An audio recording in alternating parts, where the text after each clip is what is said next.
Hi guys, welcome back to my channel media and I am here with another new book summary video. और आज की जो book है ना वो है heart bones by Colleen Hoover. और यह जो बुक है ना बहुत दिनों से मेरे टीवीयर लिस्ट में था और अभी जाके मैंने पढ़ी है। और ऐसा था कि ये बुक पहले क्यों नहीं पढ़ी। ये बुक ना मतलब कैसा है ये मैं बाद में आपको एक्सप्लेन करूँगी, पहले इसकी स्टोरी जान लेते हैं। तो चलिए वीडियो शुरू करते हैं। जो लोग ना जिस सिचुएशन में होते हैं ना उसी तरह से उसी तरीके से ना वो इस वर्ल्ड को देखते हैं। जैसे कि बया बया एक टीन गर्ल है। वो ना अपनी माँ के साथ रहती थी, एक एडिक्टेड थी उसकी माँ। और उनके लिए ना अल्कोहल, ड्रग्स इन सब के अलावा कुछ मैटर नहीं करती थी। यहाँ तक कि उसकी अपनी बेटी भी उसको मैटर नहीं करती थी उनके लिए। और बया को उसकी माँ ऐसे छोड़ दी थी कि कोई केयर ही नहीं था उनको वो क्या कर रही है, क्या चाहती है, क्या करना चाहती है, क्या उसको अच्छा लगता है, क्या बुरा लगता है। उसकी माँ को ये सब कुछ खबर नहीं थी और वो लेना भी नहीं चाहती थी। और बया इतनी पुअर थी, बेचारी के पास कुछ खाने के लिए नहीं था, कुछ पहनने के लिए नहीं था, कोई उससे बात नहीं करता था, हर कोई उसे इग्नोर करता था। और ना जो लोग उससे बात करने की कोशिश करता था वो लोग सिर्फ उसको यूज़ करना चाहता था, बस और कुछ नहीं। और बया की हालत इतनी ख़राब हो चुकी थी कि उसको खाना अफोर्ड करने के लिए उसको 15 साल की उम्र में सेक्स करना पड़ा। Can you imagine. तो ना और फिर उसके लिए ना वर्ल्ड बहुत ही बदतर थी, जो कि बहुत नेचुरल थी। और ना बया मतलब सबको हेट करती थी, यहाँ तक कि उसके फादर को, उसके मदर को, सबको हेट करती थी। और किसी को वो बिलीव नहीं करती थी। उसे लगता था हर कोई उससे कुछ वैसा ही चाहता है। और फिर ना वो उसके खाना अफोर्ड करने के लिए वो एक काम ढूंढती है। वो एक मैकडोनल्ड में एक कैशियर के काम करती थी।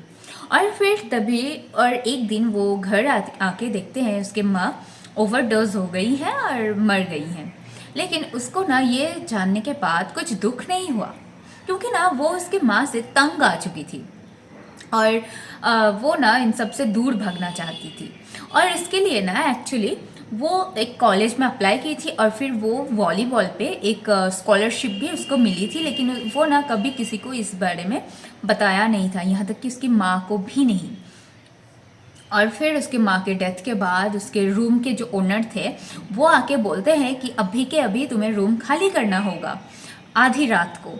और तभी वो जाके उसके फादर को कॉल करती हैं, जो उसके फादर उसके माँ के साथ नहीं रहती थी। और फिर उसके फादर तभी नेक्स्ट डे की फ़्लाइट बुक करा दे और फिर बया उसके फादर के पास नेक्स्ट डे ही चली जाती है।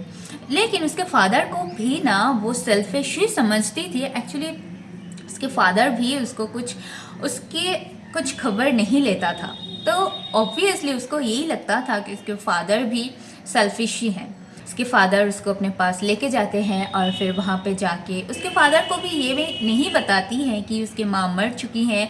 वो एक स्कॉलरशिप उसको मिली है और 2 मंथ्स बाद वो कॉलेज ज्वाइन करने वाली है और 2 मंथ्स के लिए ही वो वहाँ पे आई है।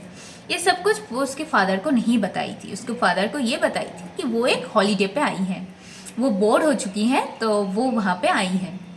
वहाँ पे आने के बाद बया को एक स्टेप सिस्टर मिलती है। स्टेप सिस्टर हॉरिबल ना, बट नहीं, वो स्टेप सिस्टर ना बया के लिए एक ब्लेसिंग्स बन के आती है। वो उसकी नेम था सारा। सारा बहुत बहुत बहुत प्यारी लड़की थी, बहुत ही अच्छी थी। वो ना बया की बहुत ख्याल रखती थी। वो बया को मतलब सबको बहुत सपोर्ट करती थी, बहुत उससे बात करती थी, उसको चीयर अप करती थी हर टाइम। और ना धीरे धीरे बया को ये लगने लग गया था कि सारा ये सब कुछ क्यों कर रही है, उससे क्या चाहिए उसको। फिर ना वो उसके स्टेप मॉम से मिली। उसके स्टेप मॉम भी उसको प्यार नहीं करती थी, मतलब फिर भी उसको हेट भी नहीं करती थी, उसको सपोर्ट करती थी, उससे बात करती थी अच्छे से।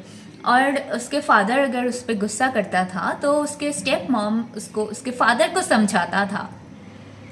और फिर वो वहाँ पे एक इंसान से मिलते हैं और वो था सैमसन। सैमसन भी एक अजीब लड़का था।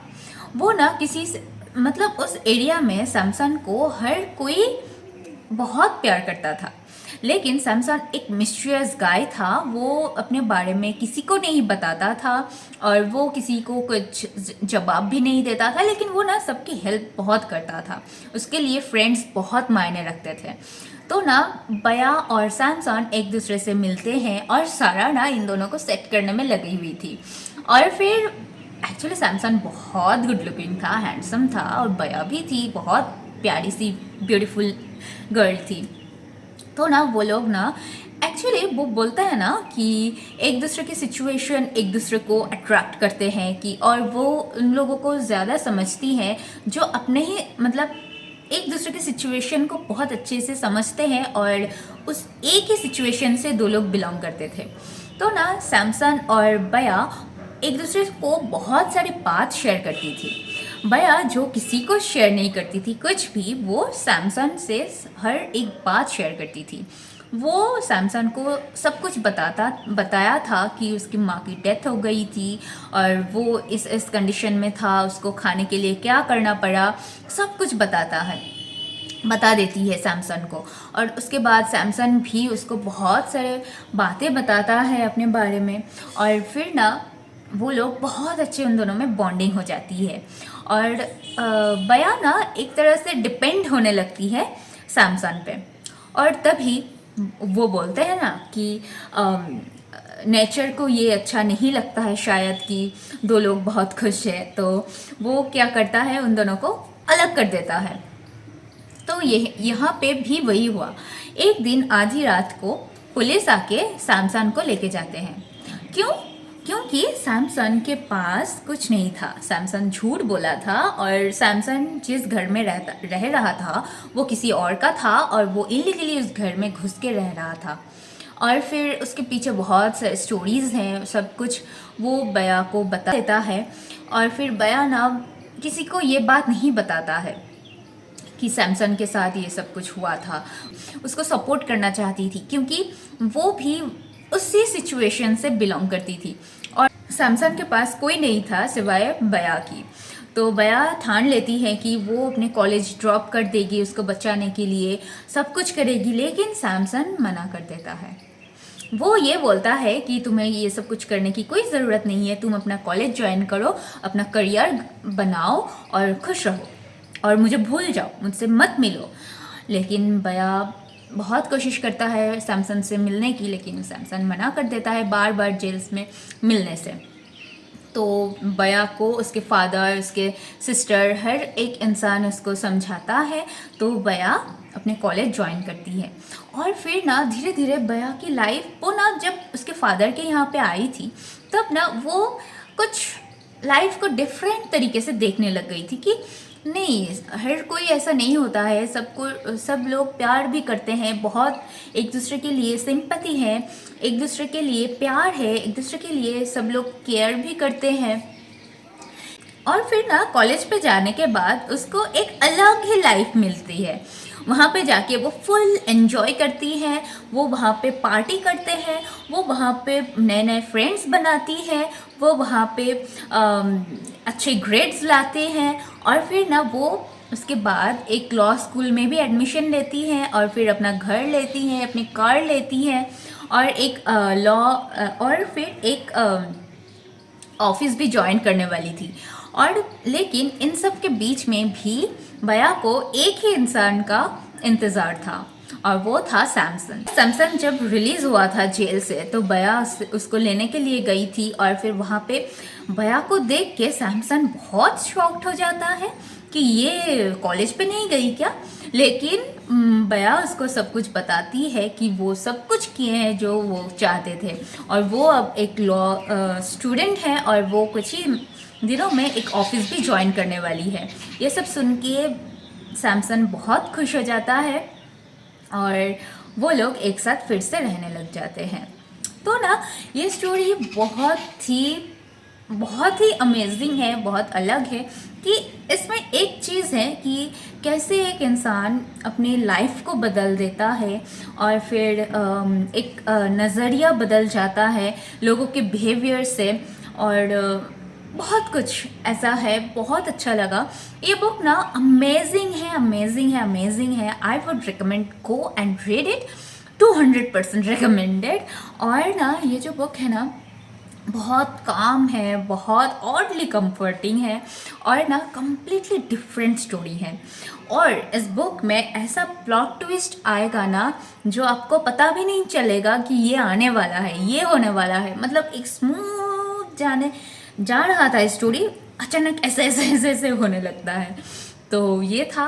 और ये बुक बहुत ही इजी टू रीड है, इजी टू अंडरस्टैंड है, हर कोई पढ़ सकता है। और हाँ, इस बुक में ना कोई स्पाइसी नहीं है, कोई ये बुक इतना स्पाइसी नहीं है, लेकिन बहुत ही अमेजिंग बुक है, अमेजिंग स्टोरी है। और यस, यही था आज का बुक समरी वीडियो। अगर आपको पसंद आए तो प्लीज़ एक लाइक कर देना, और चैनल पे अगर नए हो तो प्लीज़ सब्सक्राइब ज़रूर कर देना। और मिलते हैं नए किसी बुक के साथ, नए किसी वीडियो में। तब तक के लिए take care, tata, thank you.